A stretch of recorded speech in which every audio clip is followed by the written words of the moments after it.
Welcome back, folks. I hope you're well. So you'll have seen my unboxing of this Longines Hydroconquest 39mm, and I've been humming and hawing about it.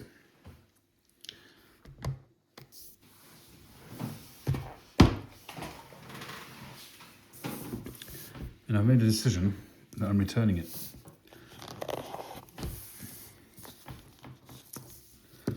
So, why am I returning it? Well,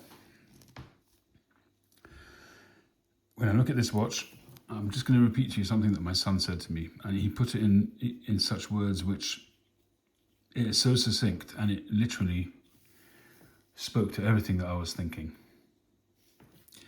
And he said, well, at a glance, when I look at it, it looks like a Pagani. And he literally hit the nail on the head. I couldn't have put it any better.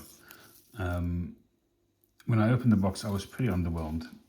When I first did the box opening, I didn't really give a reaction either way, but at least I don't think my reaction was very like, wow, look at this watch.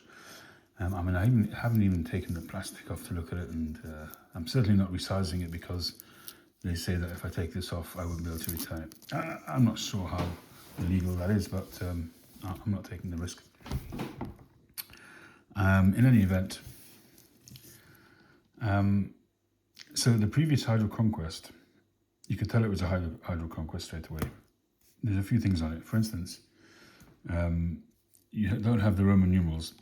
So it had a huge oversized 12, and I think also the 6 and 9 were all very large, and it was distinctive. I personally think they were a little bit large. They could have done with being a little bit smaller, and that would have been a good thing to do, is to just retain them but make them a little bit smaller perhaps. Look, you can't please everybody, that's just my take on it. They've made the crown guards a bit smaller, and maybe the crown itself is a fraction smaller, I'm not sure. And to me, I do understand that. Yes, it looks very similar to the Rolex Submariner, the guards, but I think what they had before was actually quite large and obtrusive. I think this square look, this really heavy lug, together with end link look, is very, very reminiscent of the current Rolex, but it doesn't put it off. It looks a little bit too hard-edged. It looks a little bit too robust, a little bit too aggressive for me. The side view is actually pretty good. My son also noted that it's extremely matte. So I said, yes, it's a brushed finish because it's supposed to be a tool watch. It's kind of somewhere, I suppose it's somewhere in between a tool watch and a dress watch. It's kind of an everyday kind of watch, and I think I was watching somebody else's channel, actually a British watch channel, which I haven't seen before, and he put it well. He said that this watch is not meant for watch collectors as such. In his opinion, this wasn't meant for collectors. This was for somebody who wants to buy themselves a nice watch, not going to go quite as far as Rolex, but is not going to go and get a Casio or a Timex.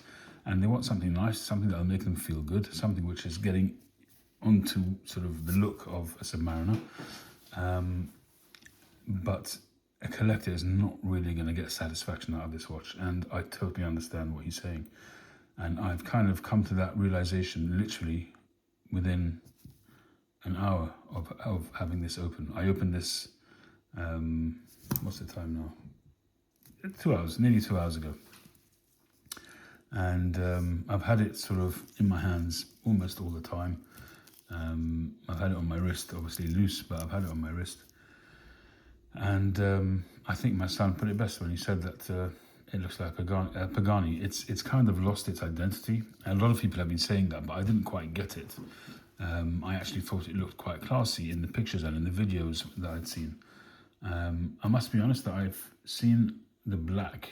I've held the black one in a 39mm, and I saw this in a 42mm. The 42mm was just way too big for me, but the 39mm did look very classic. That really actually did look more Submariner-y, because the Hulk is not your classic Submariner that you're going to see on people's wrists. You'll see maybe some people but most people will have the basic black, not basic, it's a beautiful watch, but most people will have the black Submariner. And when I saw the black version of this, I thought that actually looked really, really good. But do I want something which is trying to be a Submariner, which is mimicking? It's almost an homage. It's like I say, like a Pagani. Pagani, at least, they're quite clear about what they're doing. They're doing homage watches. They're quite clear about it. They're not trying to be their own identity. If you have a look at San Martin, for instance, they started out as a homage kind of brand, but they've branched out now and they're doing lots of watches which they are designing themselves now.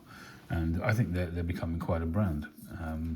The quality of their watches is pretty good. I have a San Martin at home. It's not branded as a San Martin, but the person that I bought it from told me it was a San Martin. As much as I can believe that person, I have no reason to disbelieve them, but it's a very well-made watch.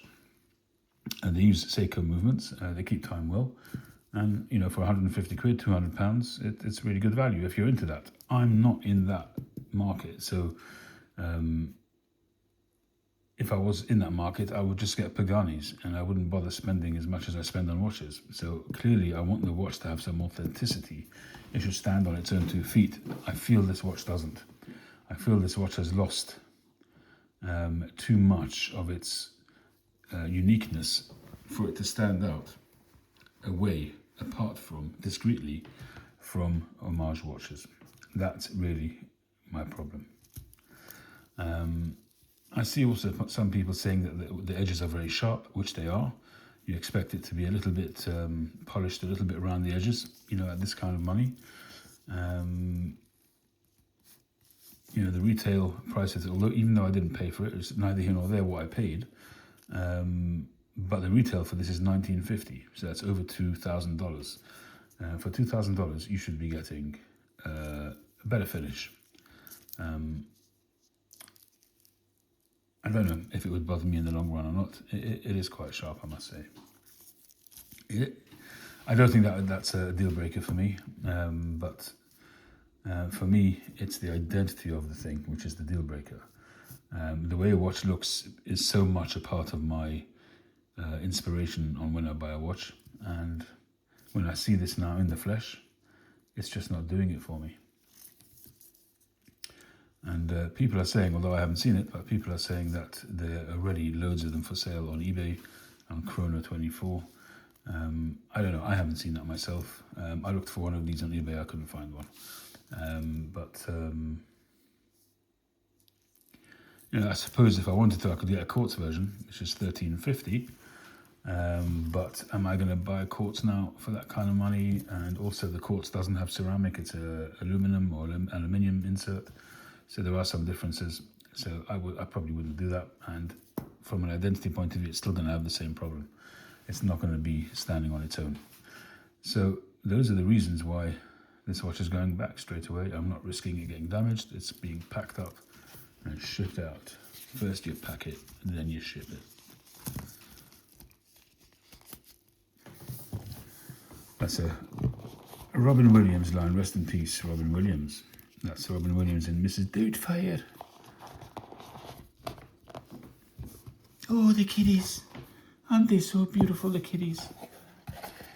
Mrs. Doubtfire. Right. I wish you all well.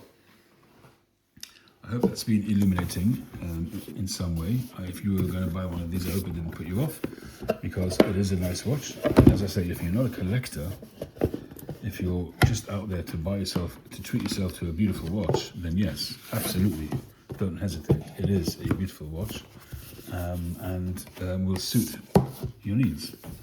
I'm only saying that if you're a collector and you're going to start looking at the kind of things that I've been describing, I think you might find that you will not be satisfied with it. But like I say, it's a personal thing. Try it out. Grab one, try it out. You know, nowadays, if you buy online with the distance selling rules and regulations, as long as you don't do anything to the watch, you don't resize it, and you don't do anything, you got no problem sending it back. You know, I'm pretty sure a lot of watch channels out there, probably 90% of the watches they're reviewing are watches which they don't keep. You know, they buy them and then send them back. Anyway, so that's been my very quick turnaround on the Longines Hydroconquest 39mm for 2026. So the hunt continues, or I just stay happy with what I've got. Do we think that's going to happen?